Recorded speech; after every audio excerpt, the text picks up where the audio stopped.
Durante o debate sobre a PEC que reafirma a proibição de entorpecentes no Brasil, o senador Exalci Lucas apontou o absurdo da própria discussão de um tema que já foi tratado e que tem o apoio de uma ampla maioria da população, mas volta à pauta em resposta ao ativismo judicial do Supremo Tribunal Federal.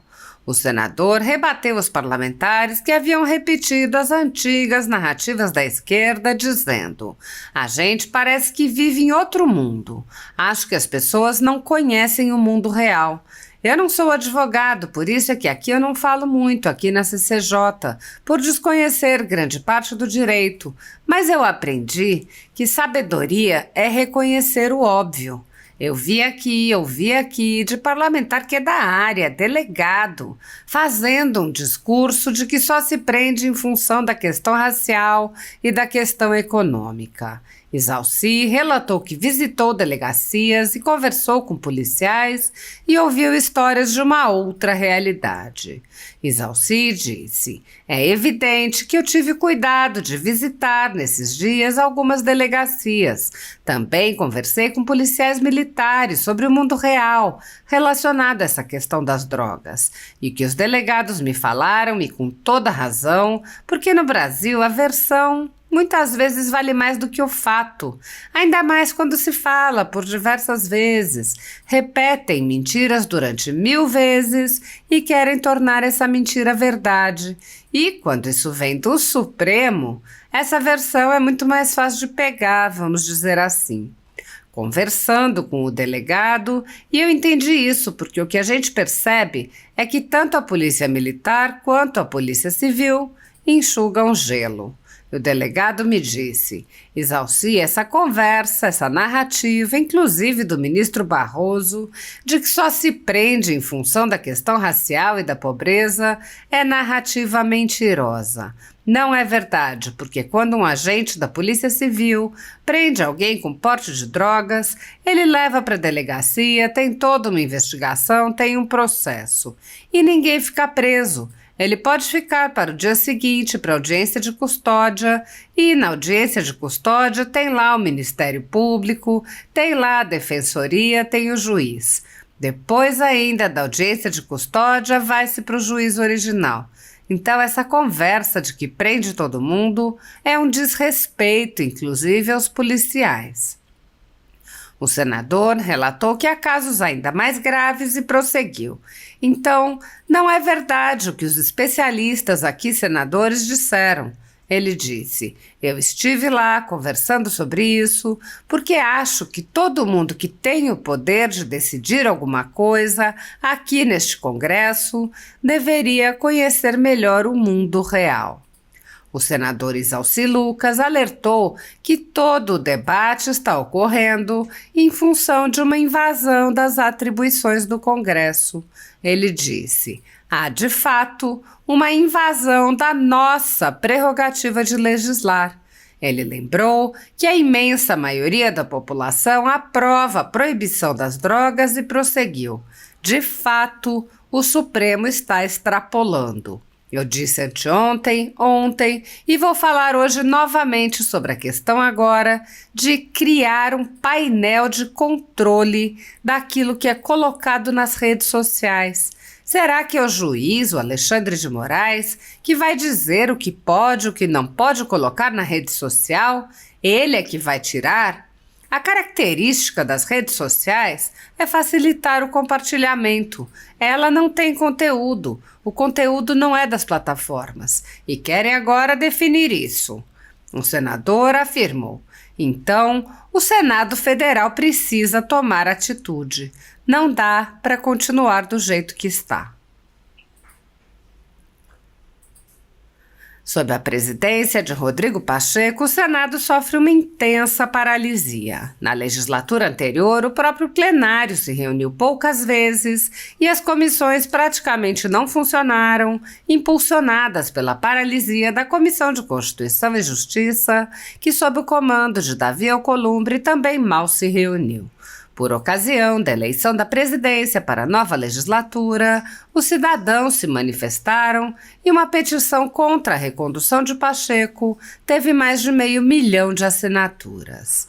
Sob a condução de Pacheco, não houve qualquer reação contra a invasão das atribuições do Legislativo pelo Supremo Tribunal Federal, que passou a legislar ou suspender leis que tinham sido elaboradas e aprovadas por aquele poder. O presidente da Casa, que é também o presidente do Congresso, não agiu para proteger as prerrogativas dos parlamentares, que vêm sendo violadas em inquéritos secretos conduzidos nas cortes superiores. Pacheco também é alvo de críticas porque o Senado vem se omitindo em cumprir seu papel constitucional de promover o controle dos atos de ministros das cortes superiores. De forma monocrática, o presidente do Senado impede a análise de todo e qualquer pedido de impeachment ou de projetos de lei e PECs que possam vir a efetivamente limitar os superpoderes autoconcedidos a ministros do Supremo Tribunal Federal e do Tribunal Superior Eleitoral. Sem controle externo, alguns ministros do Supremo agiam a arrepio da Constituição. Em inquéritos secretos, o ministro Alexandre de Moraes, por exemplo, promove uma aberta perseguição a adversários políticos. Em um desses inquéritos, a Folha Política teve sua sede invadida e todos os seus equipamentos apreendidos. O inquérito foi arquivado por falta de indícios de crimes, mas os dados sigilosos foram compartilhados com outros inquéritos abertos de ofício e com a CPI da pandemia, que compartilhava dados sigilosos com a velha imprensa. No chamado Inquérito do Fim do Mundo e nos inquéritos dele decorrentes, já houve prisões políticas sem que houvesse sequer indiciamento das pessoas presas, imposição de uso de tornozeleira eletrônica e prisão domiciliar em endereço diferente de onde as pessoas moravam. Quebra de sigilo de parlamentares, inclusive de senadores, quebra de sigilos de pessoas e empresas, inclusive de veículos de imprensa, quebra de sigilos do ajudante de ordens do presidente da República, censura de veículos de imprensa, de cidadãos e de parlamentares, bloqueio de redes sociais de jornalistas, veículos de imprensa, cidadãos e parlamentares, buscas e apreensões em empresas, residências de familiares e gabinetes de parlamentares. Proibição de contato entre pessoas que muitas vezes nem se conhecem. Proibição a parlamentares de concederem entrevistas e de participarem de eventos públicos. Intervenções no comando de partido político, prisões em massa sob alegações descabidas, multas estratosféricas que representam evidente confisco de propriedade, confisco direto de propriedade, entre outras. A tudo isso e a muito mais, o Senado Federal assistiu passivamente. Nem mesmo a morte no cárcere de Clériston Pereira da Cunha, preso político do ministro Alexandre de Moraes, foi capaz de sensibilizar os senadores e tirá-los de sua letargia. Sem justificativa jurídica, o ministro Luiz Felipe Salomão, ex-corregedor do Tribunal Superior Eleitoral, confiscou toda a renda da Folha Política e de outros sites e canais conservadores para impedir suas atividades. A decisão teve o aplauso e o respaldo dos ministros Luiz Roberto Barroso, Alexandre de Moraes e Edson Fachin. Há mais de 32 meses, toda a nossa receita é retida sem justificativa jurídica. O inquérito administrativo já está no quarto relator, o ministro Raul Araújo, e segue sendo transmitido de corregedor em corregedor, enquanto a renda de famílias e empresas é confiscada dia após dia. Se você apoia o trabalho da Folha Política e pode ajudar a impedir o fechamento do jornal, doe qualquer valor à empresa Raposo Fernandes através do Pix, utilizando o QR Code que está visível na tela ou o código ajude@folhapolitica.org. Caso não utilize Pix, a opção de transferência bancária para a conta da empresa Raposo Fernandes, disponível na descrição deste vídeo e no comentário fixado no topo. Há mais de 10 anos, a Folha Política vem mostrando os fatos da política brasileira e dando voz a pessoas que o cartel midiático quer calar. pix@ajude@folhapolitica.org. Assista. Presidente, eu inicio a minha fala elogiando, parabenizando o nosso querido líder Efraim pelo seu relatório e também pelas suas colocações. Acho que você foi muito claro, muito objetivo e está de parabéns. Agora, presidente, a gente parece que vive em outro mundo. Acho que as pessoas não conhecem o mundo real. Eu não sou advogado, por isso que aqui eu não falo muito aqui na CCJ, por desconhecer grande parte do direito, mas eu aprendi que sabedoria é reconhecer o óbvio. Eu ouvi aqui de parlamentar que é da área, delegado, fazendo um discurso, diz que só se prende em função da questão racial e da questão econômica. Evidente que eu tive o cuidado de visitar esses dias algumas delegacias, também conversei com policiais militares sobre o mundo real relacionado a essa questão das drogas. E que os delegados me falaram, e com toda razão, porque no Brasil a versão muitas vezes vale mais do que o fato. Ainda mais quando se fala por diversas vezes, repetem mentiras durante 1000 vezes e querem tornar essa mentira verdade. E quando isso vem do Supremo, essa versão é muito mais fácil de pegar, vamos dizer assim. Conversando com o delegado, e eu entendi isso, porque o que a gente percebe é que tanto a Polícia Militar quanto a Polícia Civil enxugam gelo. E o delegado me disse assim, essa conversa, essa narrativa, inclusive do ministro Barroso, de que só se prende em função da questão racial e da pobreza, é narrativa mentirosa, não é verdade, porque quando um agente da Polícia Civil prende alguém com porte de drogas, ele leva para a delegacia, tem toda uma investigação, tem um processo. E ninguém fica preso, ele pode ficar para o dia seguinte para audiência de custódia. E na audiência de custódia tem lá o Ministério Público, tem lá a Defensoria e tem o juiz. E depois ainda da audiência de custódia vai para o juiz original. Então essa conversa de que prende todo mundo é um desrespeito inclusive aos policiais. No caso do policial militar é mais grave ainda, porque ele leva o sujeito para a delegacia e ele sai 500 vezes muito mais rápido do que o próprio policial. Porque quando não se caracteriza o tráfico, ele sai de imediato e vai 2, 3, como foi dito aqui, 10 vezes o cara vai e não acontece absolutamente nada. E os policiais ficam lá fazendo o seu relatório.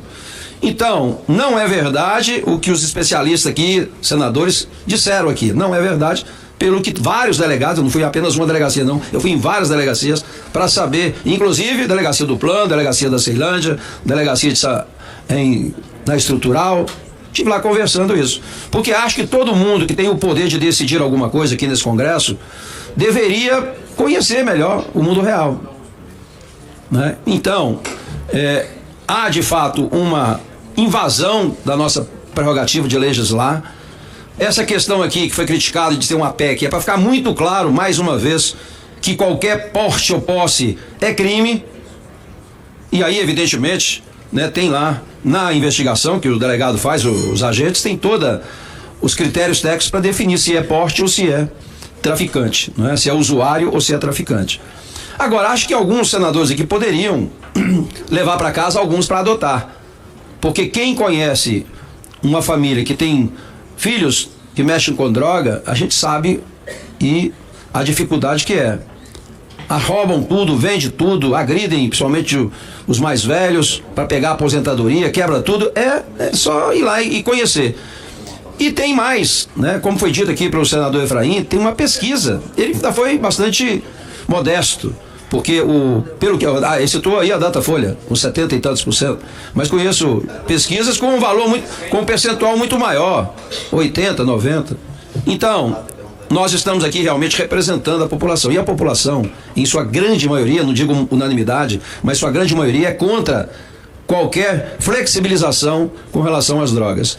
E, de fato, o Supremo, né, está extrapolando. Eu disse antes de ontem, vou falar hoje novamente, sobre a questão agora, vamos criar um painel de controle daquilo que é colocado nas redes sociais. Cara, será que é o juiz, o Alexandre de Moraes, que vai dizer o que pode e o que não pode colocar na rede social? Ele que vai tirar? As redes sociais, a característica dela é facilitar o compartilhamento. Ela não tem conteúdo. O conteúdo não é das plataformas. E aí, querem agora definir isso.